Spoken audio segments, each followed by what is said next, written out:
G, come on.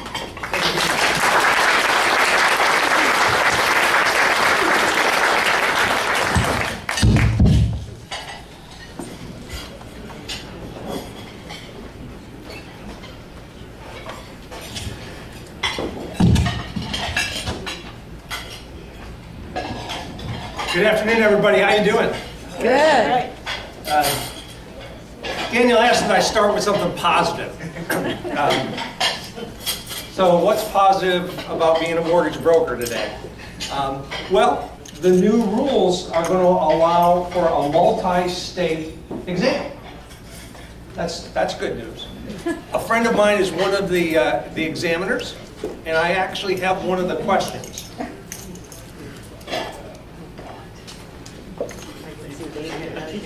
Which of the following is different from the others? A Walmart greeter. B, a large pepperoni pizza. C, a mortgage broker. D, the lottery grand prize winner. And what's the answer? The answer is C, the mortgage broker, because the other three can feed a family of four.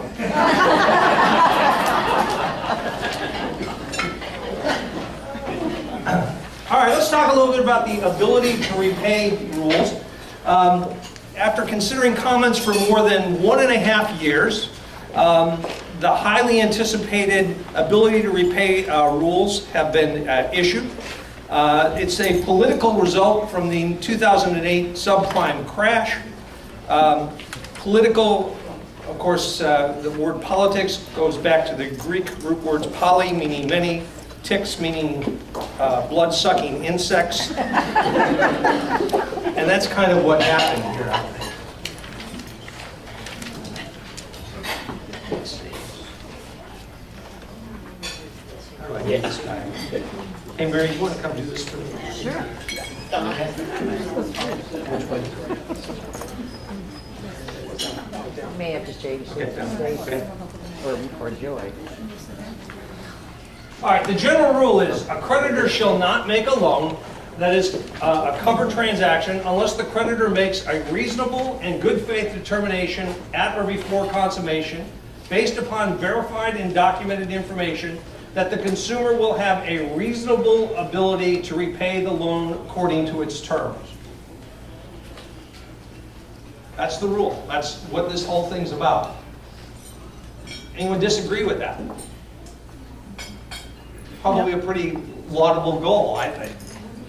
The problem is that under the Truth in Lending Act, a mortgagor who fails to comply with these rules, with this ability to repay requirement, is liable for 1, actual damages, 2, up to 3 years of finance charges, 3, court costs, and 4, that oxymoron, reasonable attorney fees.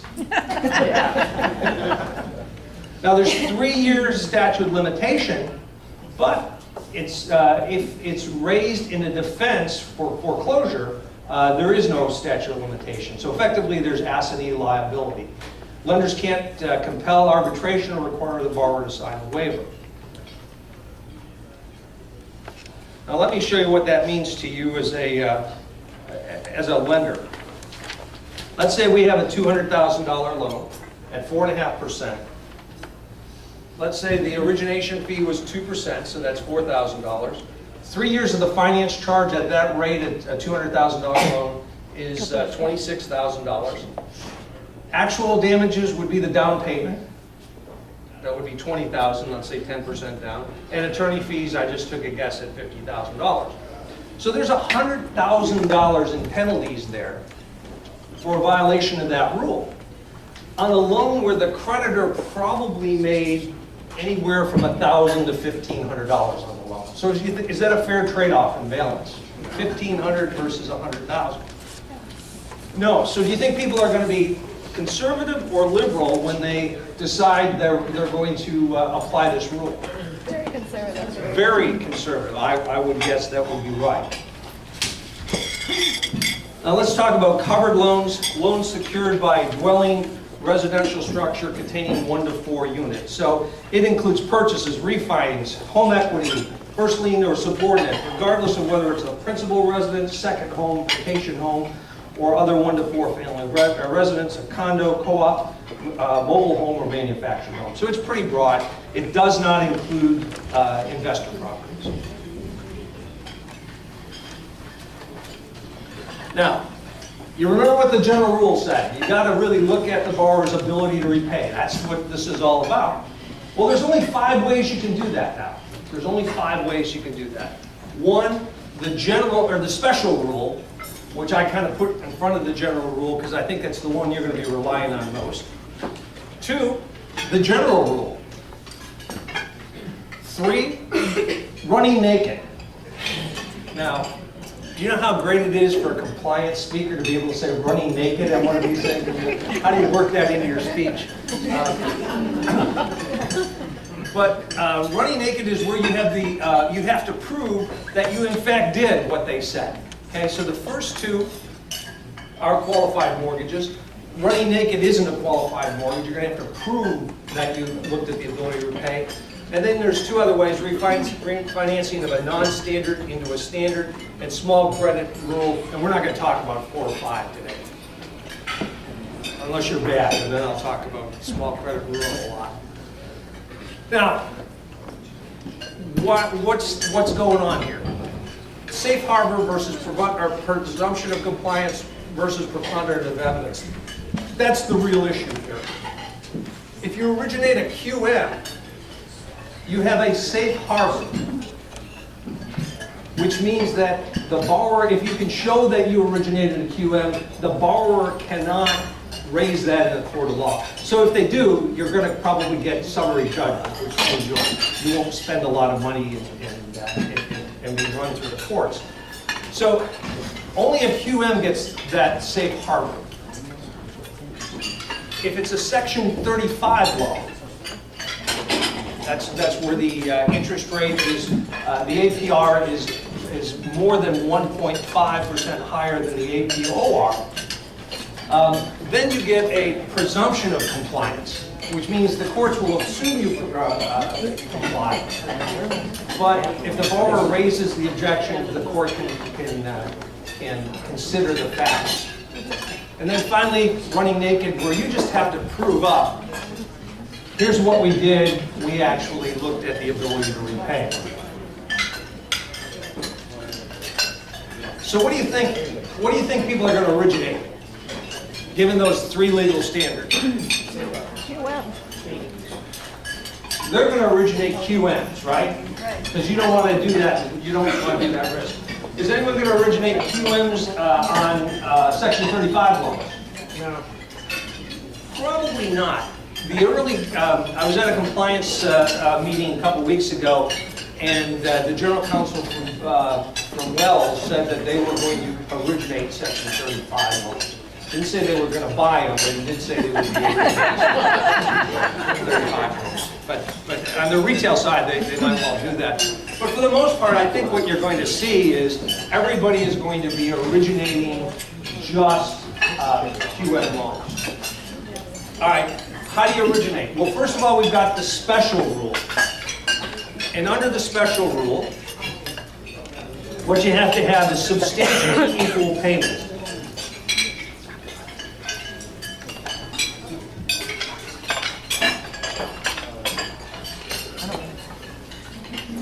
Okay, substantially equal payments normally means fixed rate, but it does allow for arms that there is no negative amortization, deferral of principal, or any balloon payment. Okay? Rule number 1 is you have to have substantially equal payments. Rule number 2 is the loan term can't exceed 30 years. Rule number 3 is the points and fees known at or before consummation do not exceed 3% of the total loan amount on loans greater than or equal to $100,000. Now, if you've got a loan that's $60,000 to $99,999, it's not 3%, it's $3,000. If you've got a loan from $20,000 to $59,999, it's 5%. If you have a loan under that and you're originating, I would suggest drug testing in your company. It's $1,000 or something dollars. So what we have here, and we're going to talk, the rest of the day, we're going to talk as if it's a $100,000 plus loan. I'm going to use that 3% number. But understand if it's below that, you have to pick the lower number. Okay? So the special rule we're talking about now says you meet this one, substantially equal payments, term not to exceed 30 years, points and fees do not exceed 3% of the total loan amount, and it meets one of these criteria. Fannie Mae eligible, eligible for FHA, eligible for VA, eligible for Department of Agriculture guarantee. If it meets those first three rules, and then these rules here, you fall under the special exception. Now, you've all heard about the 43% debt to interest ratio? You don't have to worry about it here. If you meet Fannie eligible, Freddie eligible, FHA or VA, it's okay to go. The loans don't have to be purchased by the GSE. It only requires that they meet the loan eligible requirements. And creditors may rely on the approved eligible and the accepted eligible for purchase from Fannie and Freddie. Okay? That's the special rule. That's going to be where you're going to be originating most of your loans, in my opinion. Where do we have a problem now? What's missing? Jumbo.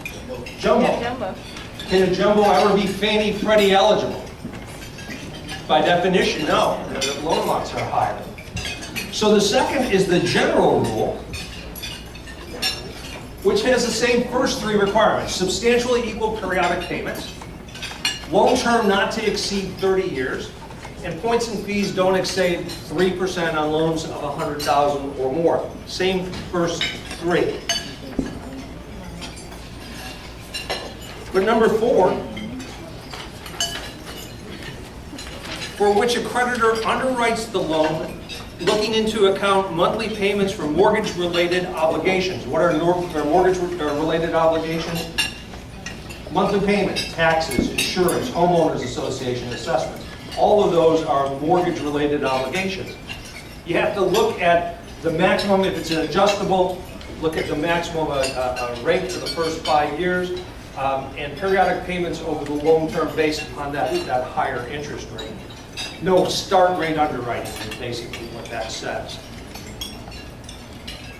5, for which the creditor verifies at or before consummation A, current or reasonably expected income and assets, or B, current debt obligations and alimony and child support.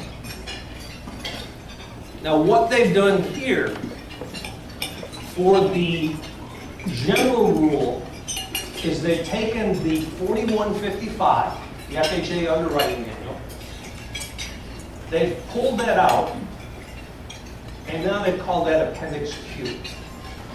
So your loans are going to have to follow these very specific rules.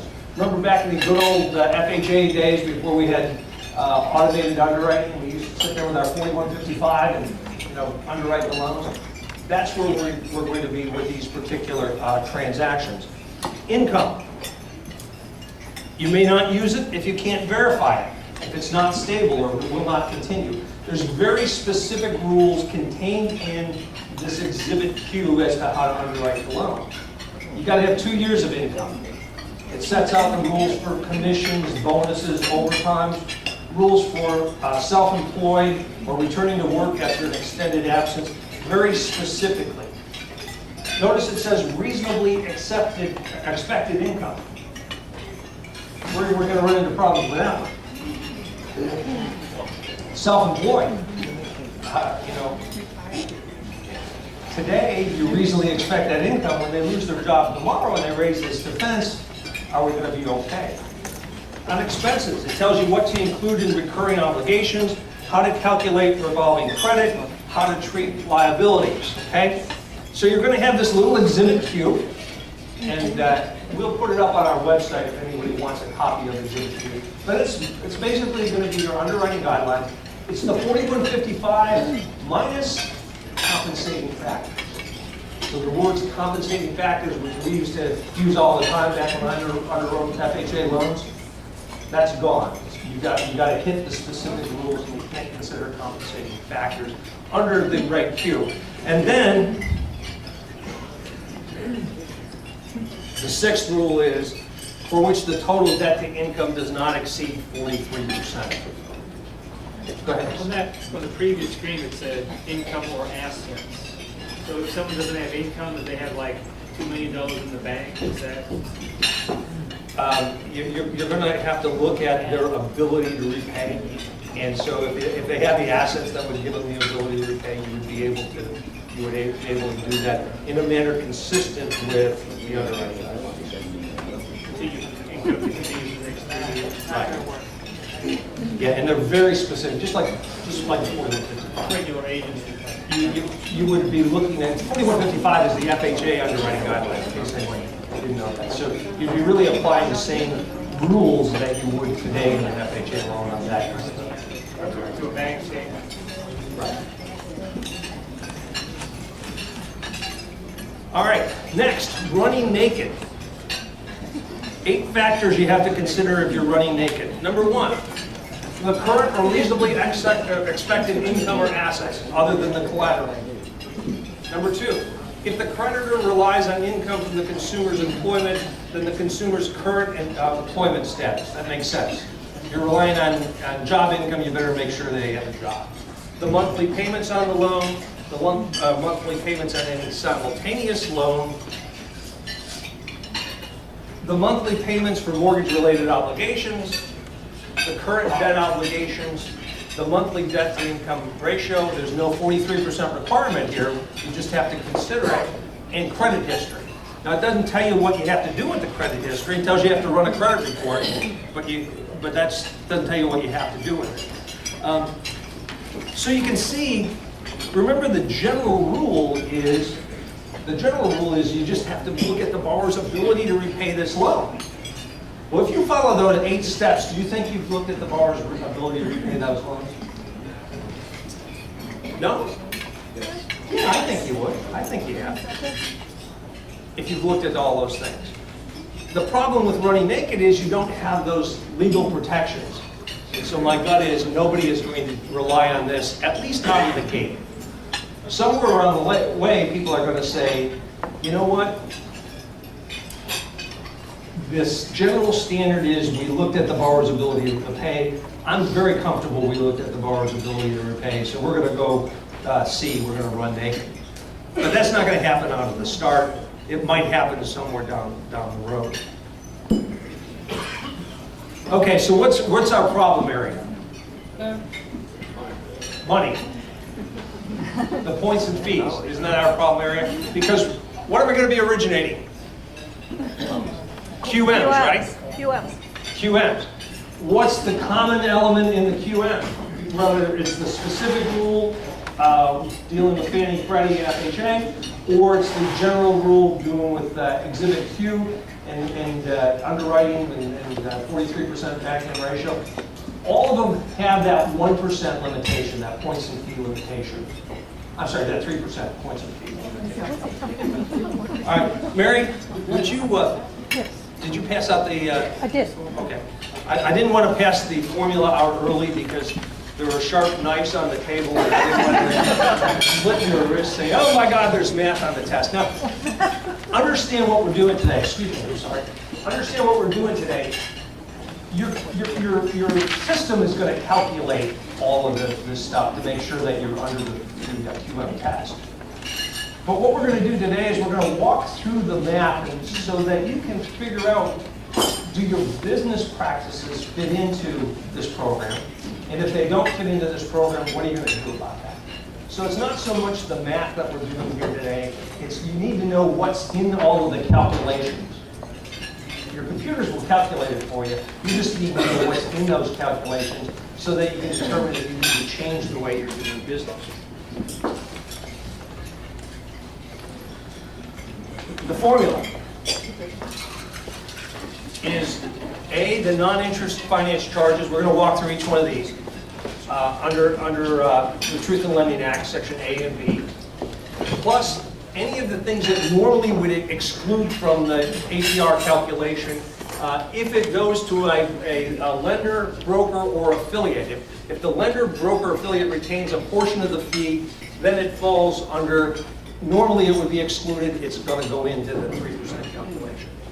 Minus any third-party charges not retained by the creditor unless explicitly excluded, plus any excess discount points.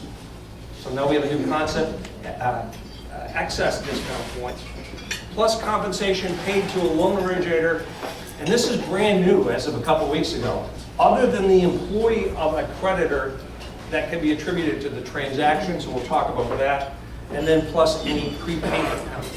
Okay? Those are the things that all have to go into the calculation of that 3%. Now, let's start with 3%. For a Texas cash out, you have a 3% limitation. That's 3% of what? Loan amount. Yeah. Easy. We didn't make that this easy at QM. It's 3% of the total loan amount.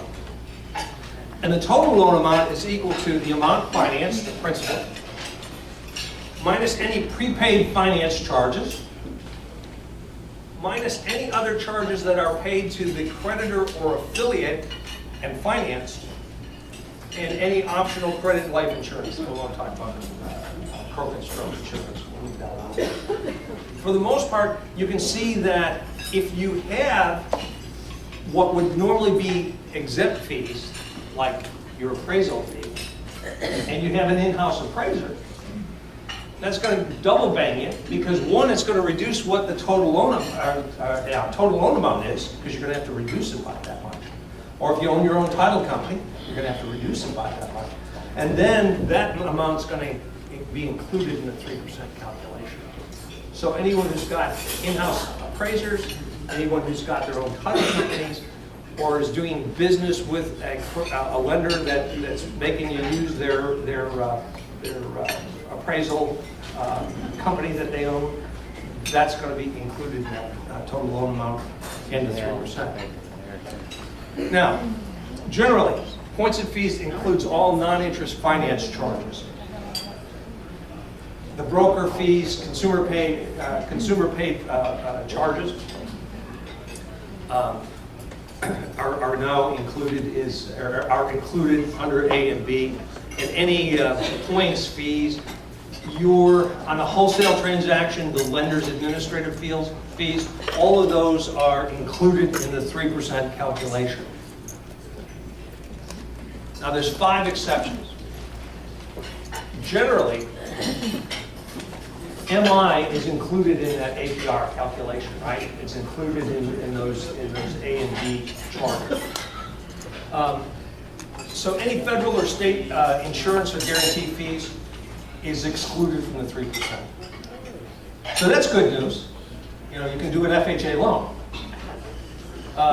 MI payable after consummation is excluded from the 3%. So if it's paid up front, it doesn't fall under this exception.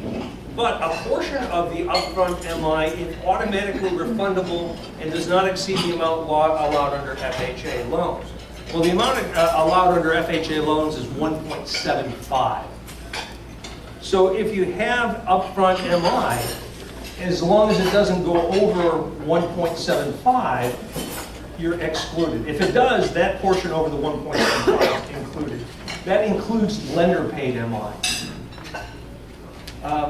Any unretained third-party fees, except that there's a couple of them specifically allowed. You know, if you do an FHA loan, if you do a mortgage insurance, you don't. The whole MI thing is a third-party fee that you don't retain. But it's not excluded here because it's specifically referenced here. And certain discount points on lower loans are excluded, or lower interest loans are excluded from that calculation. How's this going to affect VA? Same rules. If you have a VA loan, if you have a VA loan and it meets the VA guidelines, then you're going to originate as a QM under the special rules. And the FHA and the VA guarantee fee is excluded from the 3% calculation. It's federal. Federal. All right, second step. Now we're in the second step of the calculation here. B, you exclude the C7 items if they are reasonable and the creditor or affiliate receives no direct or indirect compensation. For those of you who might have forgotten, these are what the C7 lines are. Fees for title insurance, fees for document preparation, notary credit report, appraisal fees. All of those amounts paid into escrow, those you forget about in the 3% calculation if you don't have retained any portion of that fee. So where's the problem area for lenders and brokers? They have an affiliate. You have an affiliated title company. Then you have to include it in the calculation. The property appraisal, you have an in-house appraiser. You're going to have to do that. You have a appraisal management group, and you own it, and you charge a fee every time, $500 per transaction, and then you pay the appraisers. Then that $500 will have to be included. Now, I've gotten some feedback from the CFPB that if you have an affiliated or an appraisal management group and you charge $50 a file and then $50 plus exactly what the title company or the appraiser charges, then only the $50 would be included. I'm not sure that's right, but that's what they told us.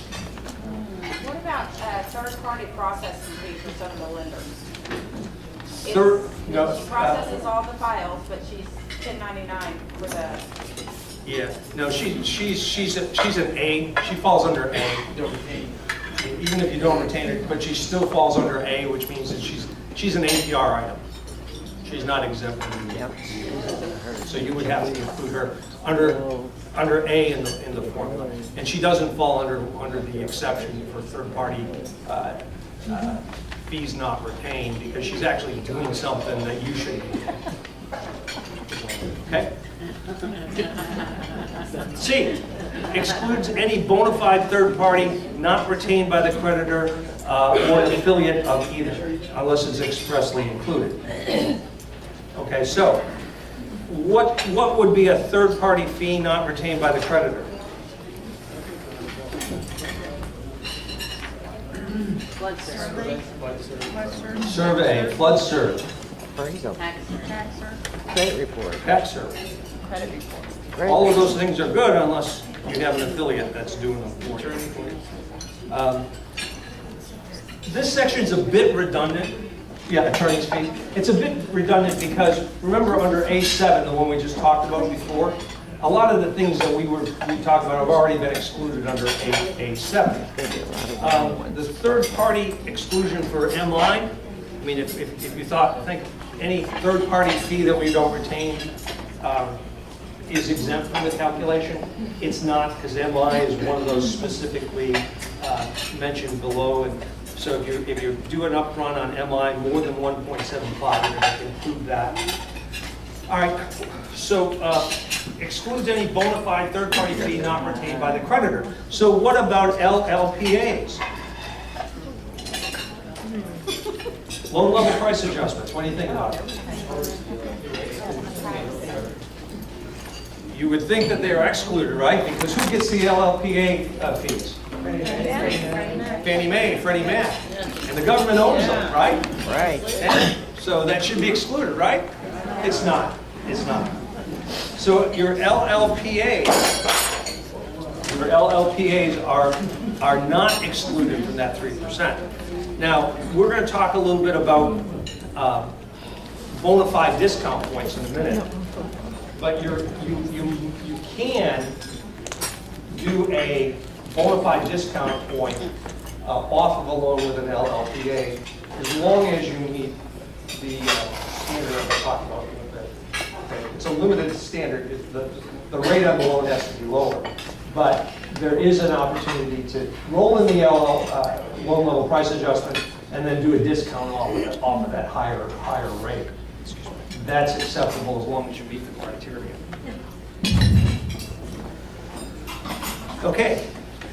Now, the rule excludes up to 2 bona fide discount points if the interest rate does not exceed the APOR by more than 1%. What's that mean? So, let me give you this example. Assume that you've got a first lien purchase money home mortgage with a fixed interest rate of 30 years. Assume that the consumer locks at an interest rate of 6% that was discounted from 6.5 because the consumer paid 2 discount points. And then finally assume that the APOR, average prime rate, offer rate, as of May 14th, was 5.5. Okay, so you got those numbers. The APOR is 5.5. The rate that you're buying down is 6.5. Okay, so you're going to give them a 6% coupon because you're going to go from 6.5, the bought down rate, to 6 by paying 2 discount points. You can do that because the 6.5 does not exceed the APOR by more than 1%. Oh my God. I didn't think you could hear me. Now, if it exceeds by more than 1%, but not more than 2%, then you can have 1 bona fide discount point. Now, to the extent that you,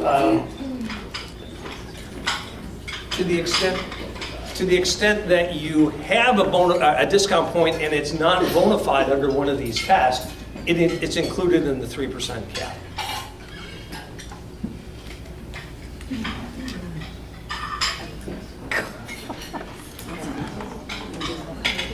Now here's the big one. Wait, none of that was big. It includes, sorry, I do the funny stuff at here. Stop. All right.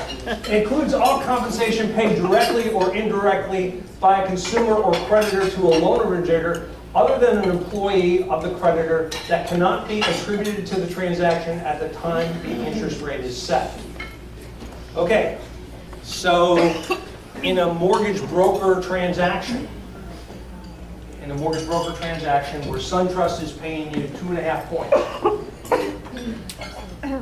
how much do you have to include in that 3% calculation? 2.5 points. 2.5 points. The good news is, let's assume you pay your loan officer 1 point. Up until a couple weeks ago, it was 3.5 points. You had to include the 2.5 points that you included, or that the entity gets, and then you had to include what the entity was paying its loan originator, which was 1, so that would be 3.5. They fixed that. But they fixed that in such a way that now you have to include that 2.5% as a broker. But what does the mortgage banker have to do? What do they have to include? Well, it used to be that they had to at least include the 1% they were paying their loan officer on the same basis, but no longer. They've added the language other than an employee of the creditor. So in the same transaction, let's say we had the 4.5% rate, and it's a wholesale transaction, and I pay my loan officer a point, and I get 2.5 points from SunTrust. I have to include in my points and fee test 2.5 points. Same transaction, where I'm a mortgage banker. I've sold a loan for a 2.5 point gain on sale when I sell back-end compensation. I pay my loan officer 1 point. What do I include in that 3% calculation? No, nothing. Because used to be 1. It used to be 1. But they changed it. When they made it better for the broker, they made it much better for the banker. So it's none. So what are we talking about here? An ability to repay, the borrower's ability to repay. Somebody tell me how the borrower's ability to repay is significantly different on the broker transaction than it is on the banker transaction. Not, just don't want brokers. But you can see it's a difference between a horse chestnut and a chestnut horse when you're trying to comply with that 3% rule. I mean, it's huge. It's huge. And that's one of the things that was it HR 1077 is trying to fix. The CFPB did issue the rule first where there was double counting both against the creditor and the broker. They eliminated the double counting for the broker, and they eliminated everything for the banker. Go ahead, question. Okay, if a broker is only just one person and they pay themselves a salary because they do consumer paid, how does that work? You're gonna want to watch my video that's on the Blackman and Graham website I will. dealing with loan originator compensation. So I put it on the video, I put it on the website because I know you're tired of seeing me at these kind of luncheons and all that kind of stuff. So it will be on the website probably within about 3 or 4 days. They're doing a lot of touch-up, for me and all that kind of stuff. Airbrush. But what you're going to find is under the loan originator compensation rules, consumer paid transactions are now under coverage of the loan originator compensation rules. Before they didn't apply to consumer paid transactions, now they do. So you're going to have to get the same compensation on every loan, be it a consumer paid loan or a broker paid, lender paid deal. So you're going to have to get the same on any transaction. And so when you get the same, that amount will be included in the 3% calculation. It's a good question.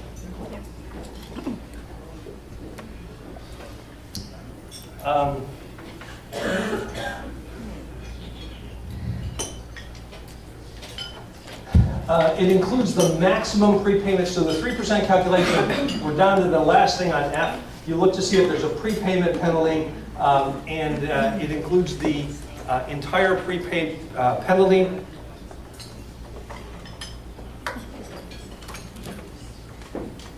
When you put an FHA loan into a security, and you pay it off on other than the last day of the month, what do you have to do? Charge full interest. You have another month's interest to pay off. Is that a penalty? Yes. Yes. It's a prepayment penalty. Now, the Truth in Lending said no, and RESPA said, Truth in Lending said yes, RESPA said no, they made everything work. But that is a prepayment penalty, and they've given FHA until 2015, January 2015, to get that fixed. And if they don't get that fixed, then they're not going to meet the QM requirements. All right. Let's look at this transaction. And I put this transaction together before the rules were changed last week, but I didn't change it because I wanted to show you at least some progress has been made as a result of your lobbying efforts. Okay, let's assume we've got a $250,000 loan at 3.25% rate. The broker's going to get 3% on this transaction. This is a deal. This is an actual deal we pulled about 2-3 months ago. Just one of the wholesale deals I had. 3% for the broker. The lender was going to get $875, or $1.25 doc prep. The appraisal was $375.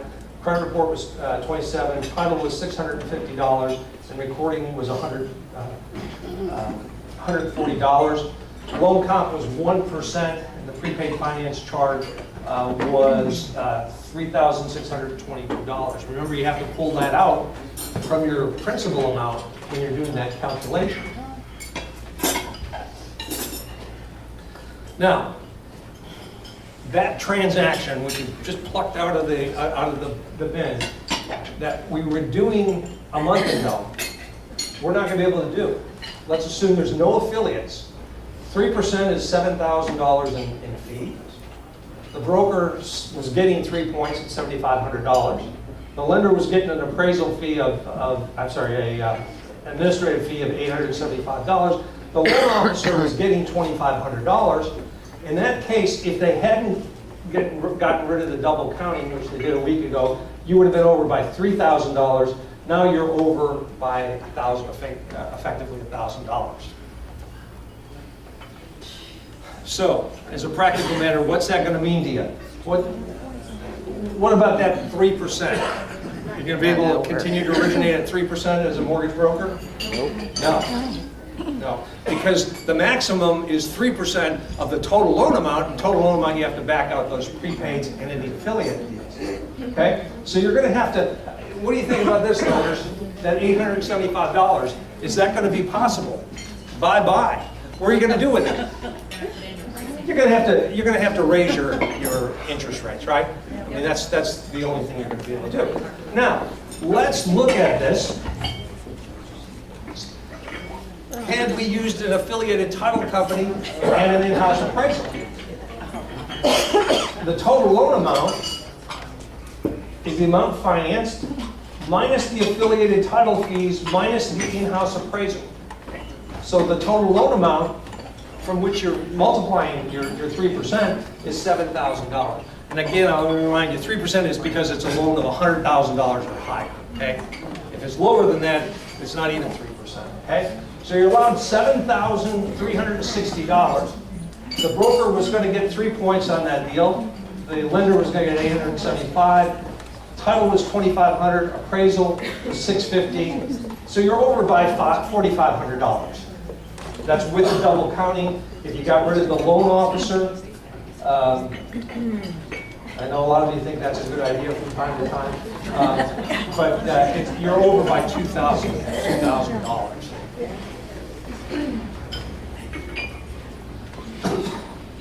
So, sorry for doing that math, but you can see how you kind of have to walk through all of it before you understand what business practices you're going to have to take a look at. Will we be making Section 35 loans anymore? How many of you make Section 35 loans intentionally? Right now? Is anyone buying Section 35 loans? That's the higher cost. It's a higher cost. We do some higher price. I'm sorry. They're buying. Yeah. Some people are buying them. Okay. Will your company do anything other than QM? As a mortgage broker, are you going to do anything other than QM? Nope. You're going to do whatever people are going to buy. My gut is people are only going to be buying QM. Maybe someday they're going to, they'll start running naked a little bit when they realize that the QM standard for non-agencies, the general rule, is going to be a little bit cumbersome. It's going to be a little bit cumbersome. It's going to be tough to meet those debt-to-income ratios. It's going to be tough to, with self-employed borrowers. I think a lot of them will jump into the 35. You think a lot of people The private investors. will jump into the 35? Sure. As I said, the general counsel from Wells Fargo said they were going to originate the loans. I don't know if they're going to buy the loans, but In a portfolio. is the broker's playing field level? No. Hell no. And it just got worse, didn't it? Never It was. just got worse. If you want to go to, if you have a chance, you want to go to our website, which is www.bmandg.com. We have a tape on there of 6 things brokers should consider in determining whether they ought to be thinking about mini correspondent. I'll give you a disclaimer there. Calvin's the owner of Gold Dome Financial, which is makes warehouse lines to mortgage brokers. But regardless of whether you go to Calvin or not, it's probably worth taking a look at to see if that's something that makes sense for you. Should you change loan officers' compensation to salary plus? Well, the answer is probably not now. Before they made that change, I think so. But now for lenders, they've taken that loan officer compensation completely out of the 3% calculation. So that was a huge win for them.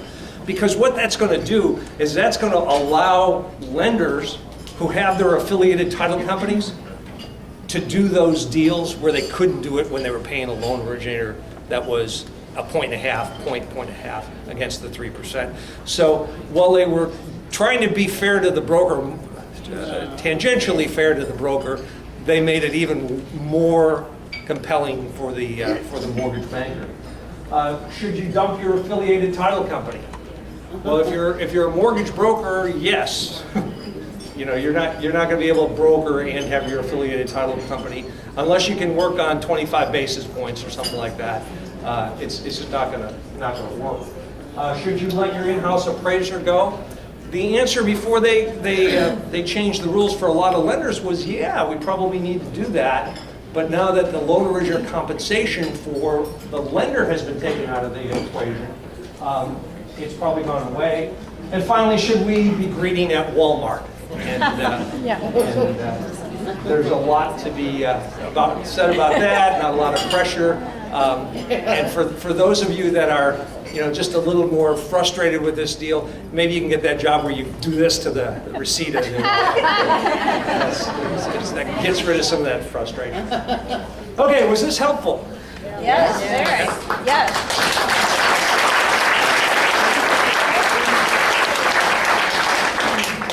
I mentioned my partner, Calvin Mann. Calvin Mann just won the award for the Mortgage Bankers Association for Person of the Year. What's the Larry award? Temple. Larry Temple Award. Yeah. So we're really proud of him.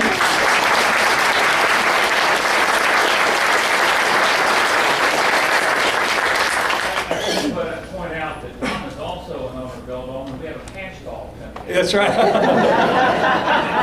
now that you concluded your speech, I can sum it up having listened. This is the first time I've heard this tentative version of this latest iteration. I think the takeaway for me is, look at it this way, it could be worse. It could be the IRS enforcing this.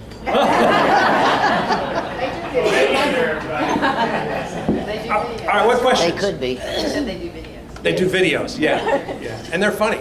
My videos aren't funny. It's really hard to be funny on a video. I mean, you're standing up there laughing at yourself, it just doesn't, it doesn't work. But How did you say this applied to jumbos? well, if you're going to do a jumbo, you've got two choices. You can't fit under the special rule because it's got to be Fannie Freddie eligible. So you're going to have to take out do the general rule, which is basically the 4155 underwriting, and you got the 43% debt to income ratio, or you run naked, which has risks. Up front, nobody's going to be doing that, especially on a jumbo, but somewhere along the way you might see some progress, but that's how you do it. We got some time for some questions. I'll come to you if you just raise your hand and I'll bring you the mic. I'd like everybody to hear the question you have. Anybody? There's already banks running naked. Tom, can we get a copy of the presentation? Yes. To us? $29.95. They're on sale at this. Yeah, it's included in the 3%. Yes, we'll make it available on our website. Mary, make sure I do that, okay? And thank you. LLPA is being included in the calculation, but you didn't use it in your formula on the screen. Is there a reason, is it just on the creditor side, or is it all the way down to the originator where the LLPs are also included in the 3%? The LLPs are always included in the 3%. So if you let's say there's a 50 basis point loan level price adjustment, that 50 basis points is included in the 3%. So when you did your scenario, you just didn't have any LLPs? I didn't. So if they were LLPs, Right. which there almost always is these days. Yeah. You have two There would choices. have been that in there. You have two choices. Did everybody hear the question? If you had an LLPA, loan level price adjustment, what would you do? Well, if it was, let's say it's half a point. You have two choices. You either charge the borrower half a point, and that's included in the 3%, or you increase the interest rate and then buy it down. But you remember, it's got to be a bona fide discount point, and so you have to look at the bought down rate, and if it's more than 1 point higher, then you're limited on your fees. Okay. Just for a little more clarification on that, if you roll your LLPA into the interest rate,